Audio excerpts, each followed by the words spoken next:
ప్రపంచాన్ని ఇప్పటివరకు గడగడలాడించినవి రెండు ప్రధానమైన జబ్బులు.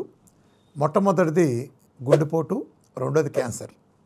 ఇప్పుడు వీటి సరసన అత్యంత వేగంగా మరొక జబ్బు చేరింది. అదేంటంటే క్రానిక్ కిడ్నీ డిసీజ్. గుండె జబ్బులు, క్యాన్సర్ కంటే కూడా మరింత వేగంతో ఇది ఆరోగ్య రంగాన్ని సర్వనాశనం చేస్తాయి. దీని గురించి ఏంటి తెలుసుకుందాం ఈ వీడియోలో. అసలు కిడ్నీ ఏంటి, బేసికల్గా ఏం పనులు చేస్తుంది, అసలు కిడ్నీ ఫెయిల్ అవటం అంటే ఏంటి, అంటే ఇన్నాళ్ళు కిడ్నీ పోవటానికి ప్రపంచం చెప్తా వస్తున్న రీజన్లో కరెక్టేనా, అలాగే కిడ్నీ పోయినాళ్ళు ఒకసారి డయాలసిస్కి వెళ్తే ఇప్పటిదాకా బయట రారని, అట్లాగే కిడ్నీ సైజ్ ఒకసారి షింక్ అయితే అరిచికి పెట్టినా పెరగదని, అసలు పెరగటం అనే సమస్య లేదని చెప్పడం, ఇదంతా నిజమా, పెరగదా, నిజమైన సైన్స్ అంటే ఏంటో ఈరోజు ఈ వీడియో ద్వారా తెలుసుకుందాం.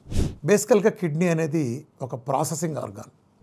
ఏం ప్రాసెస్ చేస్తుందంటే బేసికల్ ఇది మన శరీరంలో రక్తం ఉంటుంది కదా, సుమారు 4 నుంచి 6 లీటర్లు యావరేజ్గా ఉండే రక్తాన్ని ప్రతి 4 నుంచి 5 నిమిషాలకి, 4 నిమిషాలు అనుకోండి లెక్క కోసం, ప్రతి 4 నిమిషాలకు ఒకసారి తన ద్వారా ఫిల్టర్ చేసి అందులో వచ్చిన మలినాల్ని యూరినరీ బ్లాడర్ పంపించి మంచి రక్తాన్ని ఆర్గాన్ పంపించడం, బేసికల్గా ఫిల్టరింగ్ పని చేస్తుంది కిడ్నీ.